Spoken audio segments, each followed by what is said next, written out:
Good morning, everyone. Today we will discuss some more questions of exercise 1.4. Question number, we have already done up to question number 2. Now we will go through question number 3. 3 के first part में fill in the blanks है. 369 को हम किस number से divide करेंगे कि 369 आए. तो आपको पता है 369 को 1 से डिवाइड करेंगे 369 का प्लस प्लस का साइन प्लस. ठीक है हमारे पास. नेक्स्ट पार्ट है हमारे पास -75 को हम किससे डिवाइड करेंगे कि -1 आए. पहली बार 75 को 75 से डिवाइड करेंगे तो 1 आएगा. ठीक है. और हमें -1 चाहिए तो माइनस प्लस -1. ठीक आ रहा है. साइन चेंज करने की जरूरत नहीं है. नेक्स्ट पार्ट में -206 को हम किससे डिवाइड करेंगे कि आंसर 1 आए. 206 को 206 से ही करना पड़ेगा 1 आने के लिए. अब हमें साइन लाना है +1. माइनस और माइनस होगा तभी +1 आएगा, तो यहाँ पे माइनस आना पड़ेगा. ठीक है. दो साइन कभी भी इकट्ठे नहीं लगते. जब अगर कभी हमें इस तरह से लिखना पड़े कि दो साइन हमें इकट्ठे लिखने, तो हम दूसरे साइन को हमेशा ब्रैकेट में बना देते हैं, माइनस वाले को मोस्टली. डी पार्ट है -87 को हम किससे डिवाइड करें कि आंसर 87 है. सेम लाने के लिए 1 से डिवाइड करना पड़ता है और आंसर में चाहिए हमें प्लस का 87, तो ये माइनस होगा क्योंकि माइनस माइनस तभी प्लस बनेगा. उसके बाद नेक्स्ट ई पार्ट है आपके पास, किस नंबर को हम 1 से डिवाइड करें कि -87 आंसर आए. तो 87 है तो 87 को डिवाइड करना पड़ेगा. आंसर में -87 चाहिए तो हमें एक में माइनस लगाना पड़ेगा क्योंकि ये प्लस है, ये माइनस होगा तभी आंसर माइनस आएगा. किस नंबर को हम 48 से डिवाइड करें कि आंसर -1 आए. 48 को 48 से डिवाइड करेंगे आंसर 1 आएगा. -1 चाहिए तो आपको एक में, ये प्लस है तो यहाँ माइनस लगाना पड़ेगा. प्लस माइनस तभी माइनस आएगा. नेक्स्ट पार्ट है जी पार्ट.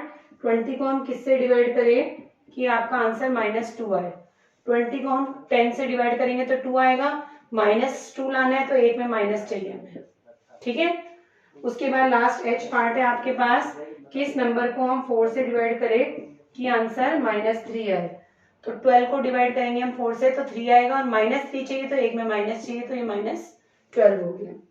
ऐसे बोला है आपको. बहुत सारे ऐसे क्वेश्चन नंबर 4 में 5 पेयर ऑफ इंटीजर्स लिखने हैं जिसमें a divided by b equal to -3 आए. ठीक है. a divided by b equal to -3 आए. जैसे कि 6 डिवाइडेड बाई -2 करोगे तो -3 आएगा. ये भी लिख सकते हो. -6 डिवाइडेड बाई 2 इक्वल टू भी -3 आएगा. और भी लिख सकते हो. और हम क्या लिख सकते हैं, -18 डिवाइडेड बाई 6 -3 आएगा. या 18 डिवाइडेड बाई -6 भी -3 आएगा. एक में माइनस का साइन जरूर होना चाहिए. कोई और लिख लीजिए आप. 24 divided by -8 equal to minus. कोई भी 5 एग्जाम्पल आपको लिखना है, आप कुछ भी लिख सकते हैं. बस माइनस लाने के लिए एक जगह माइनस का साइन होना जरूरी है. उसके बाद question number 5, this is the most important question है ये. एक रूम का टेम्परेचर जो है, the temperature at 12 noon was 10 degree Celsius above zero. If it decrease at the rate of 2 degree Celsius per hour till midnight, at what time would the temperature be 8 degree Celsius below zero? एक समय 12 बजे दिन के 10 जो temperature था वो 10 degree Celsius था. अगर वो 2 डिग्री सेल्सियस पर आवर के हिसाब से कम होता है तो कितने समय बाद वो टेम्परेचर जो होगा वो -8 हो जाएगा. 8 से डिग्री 0 से 8 डिग्री बिलो का मतलब -8 हो जाएगा. तो हम मान लेते हैं let the time is, time हम मान लेते हैं x लिख लेते हैं, x आवर्स लिख देते हैं. ठीक है. इनिशियल टेम्परेचर कितना था शुरू में टेम्परेचर था 10 डिग्री सेल्सियस. डिक्रीज किस रेट से हो रहा है, 2 डिग्री सेल्सियस पर आवर. और हमें फाइनल टेम्परेचर भी मिल गया है. फाइनल टेम्परेचर जो हमारे पास है वो है -8 डिग्री सेल्सियस. तो फाइनल टेम्परेचर हमारा कैसे निकलता है, -8 कैसे आया होगा, 10 में से स्टार्ट किया होगा, 10 स्टार्टिंग रहा होगा, -2 के हिसाब से कम हुआ होगा. कितने समय तक कम हुआ होगा, x आवर्स तक. तो आप तो यहाँ से सॉल्व करोगे तो -8 इक्वल टू 10 -2x. अब हम जब भी x को सॉल्व करते हैं तो हम x को एक तरफ रखते हैं, कांस्टेंट को एक तरफ, वेरिएबल्स को एक तरफ. तो ये हमारा वेरिएबल, इसको हम इधर ले जाते हैं तो 2x हो जाएगा. 10 को 10 रहने दिया और -8 इधर जाके +8. तो 2x equal to 16, x equal to 16/2 that is 8। यानी x की वैल्यू आपके पास कितनी आ गई है 8। यानी कितने समय बाद जो होगा टेम्परेचर जो हो जाएगा -8 हो जाएगा, it will be -8 degree Celsius after 8 hours.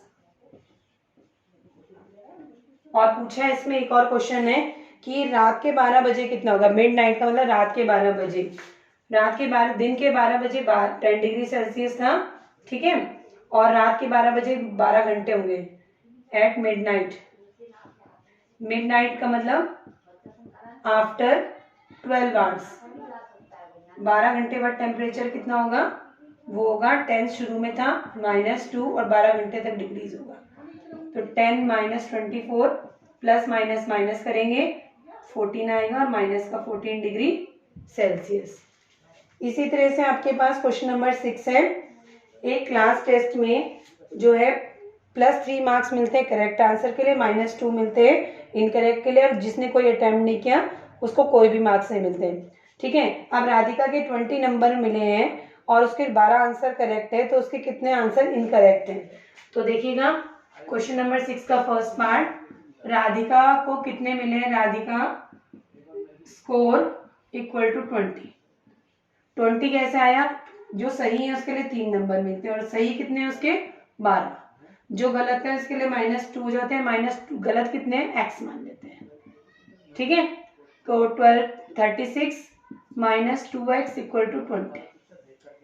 अगर हम इसको सॉल्व करेंगे -2x यही रहने दिया, 20 ये रहा, प्लस का इधर जाके -36, तो -2x इक्वल टू -16, माइनस से माइनस दोनों साइड कैंसिल हो जाता है, x इक्वल टू 16/2 यानी 8। तो 8 आंसर आर इनकरेक्ट, जो उसके 8 क्वेश्चन होंगे वो गलत होंगे। मोहिनी का स्कोर -5 है, मोहिनी स्कोर इज -5, तो मोहिनी का स्कोर भी ऐसे आया होगा। 3 उसको सही में लिख लेंगे, सही उसने बोला है कि सही उसके नहीं शी गॉट 7 करेक्ट आंसर, 7 उसके सही है और -2 कटेंगे, हमें ये नहीं पता गलत कितने हैं, x मान लिया हमने इक्वल टू -5।